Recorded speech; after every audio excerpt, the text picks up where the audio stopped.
Interesting fight coming up this weekend at flyweight. We have a 500 record on the line. Cast iron Cortney Casey looking to make the walk, taking on Georgia's Liana Jojua. And Matt, I know for a fact, because I've come up against the sea of Liana Jojua fans. You're out there, you're watching this video, and if you are, you toss us a like, and maybe we have some nice things to say about her.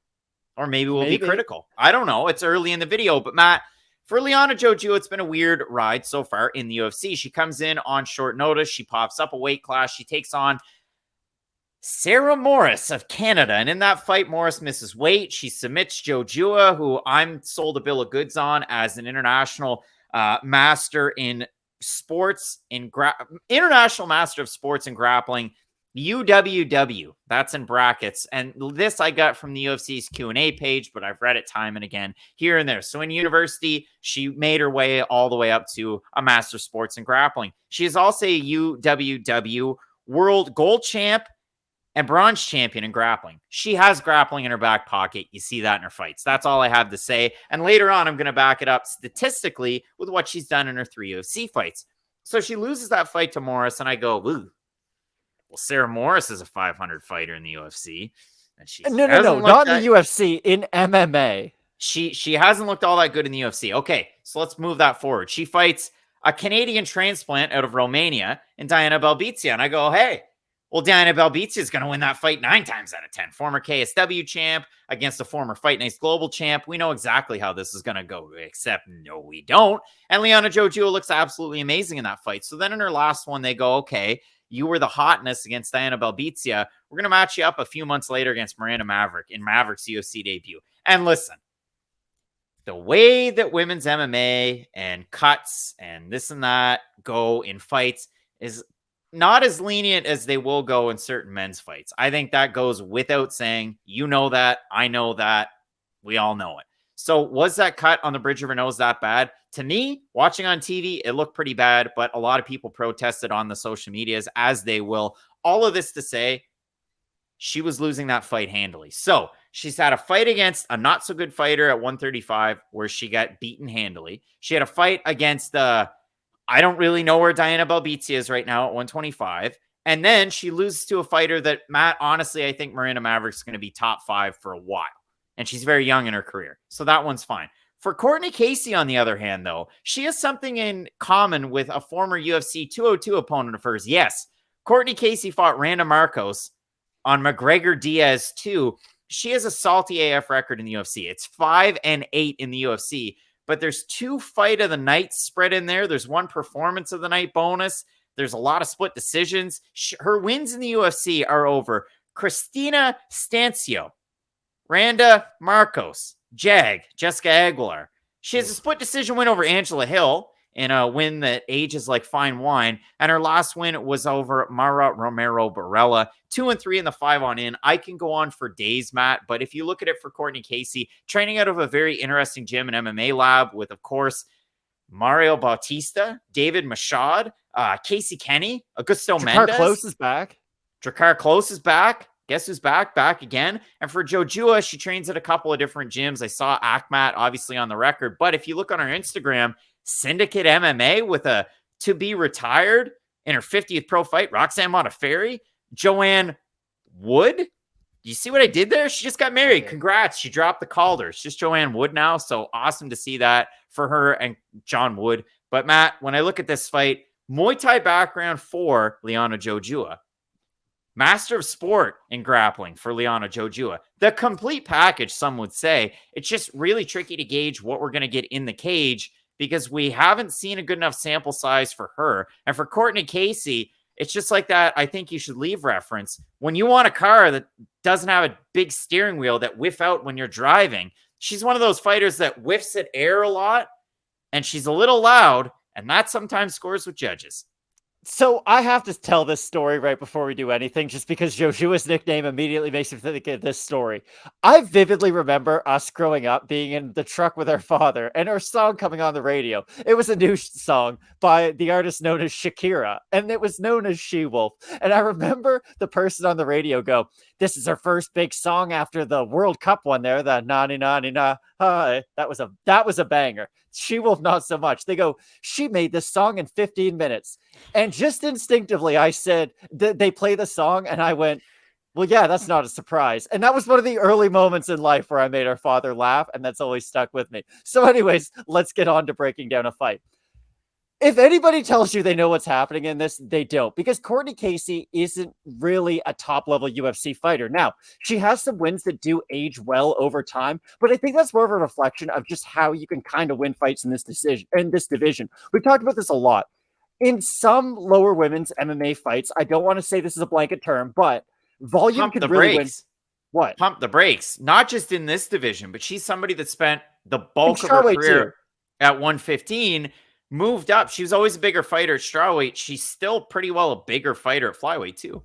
Okay, I'm going to let everyone in on a little secret. In a lot of women's MMA fights, they're won by volume, and that's pretty much it, because not a lot of people have one-punch knockout power in these divisions. And because of that, in some fights, Cortney Casey is allowed to stay in the pocket and just continue to throw with really no negative implications for her spending too much time in there. Like, look at the Angela Hill fight.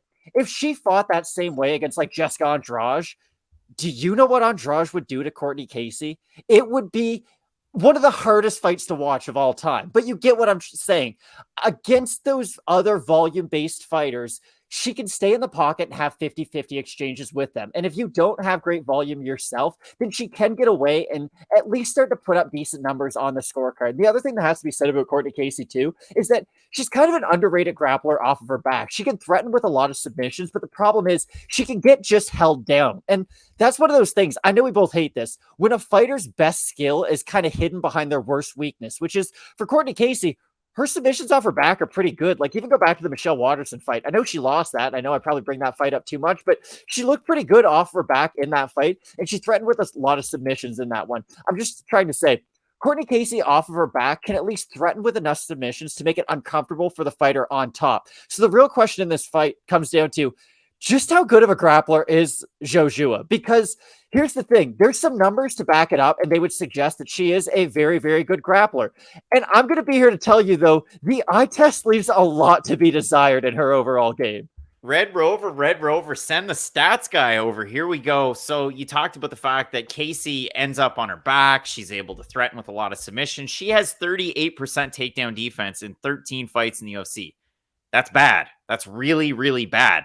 Liana Jojua, now here's the thing. If you go to UFC stats and then they have them like by rank of all time, you have to have a minimum of 5 pro fights in the UFC. Obviously, they're going to be pro fights. What am I talking about? But for Jojua, she only has 3. Morris, Belbizia, and then a middle finger as the third. Whoops. Wow. But in her last fight, she loses to Maverick. But here's the craziest thing. She has 66% takedown accuracy through 3 fights.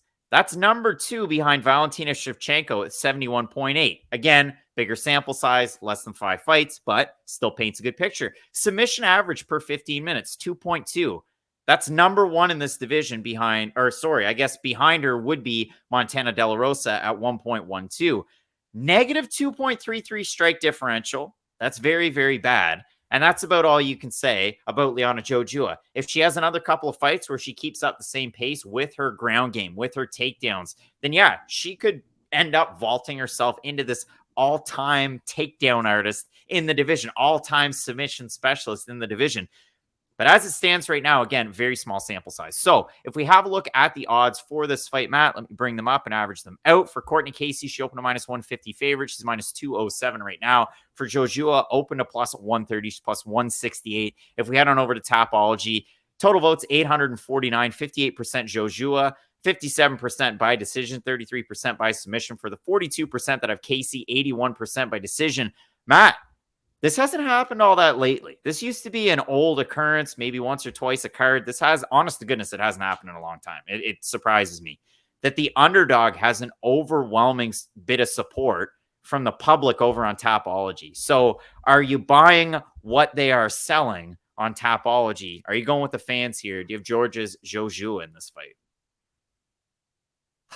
If this fight was a restaurant, I'd choose not to eat. Put it that way. Like, it's just, I'm not confident in anything on the menu. I'm looking at it right now. It's just, There's a lot that I don't like about this fight, if I'm being completely honest, because there's a world out there where Cortney Casey gets taken down immediately, threatens with an armbar, and it's at least close enough to force Jojua to not just shoot reckless takedowns. And then Casey gets on her feet, just starts slapping leg kicks and jabs, and can look really good in this fight, although it's not against a great opponent. And the flip side is Jojua gets like 15 minutes of top control in this matchup, and we look stupid.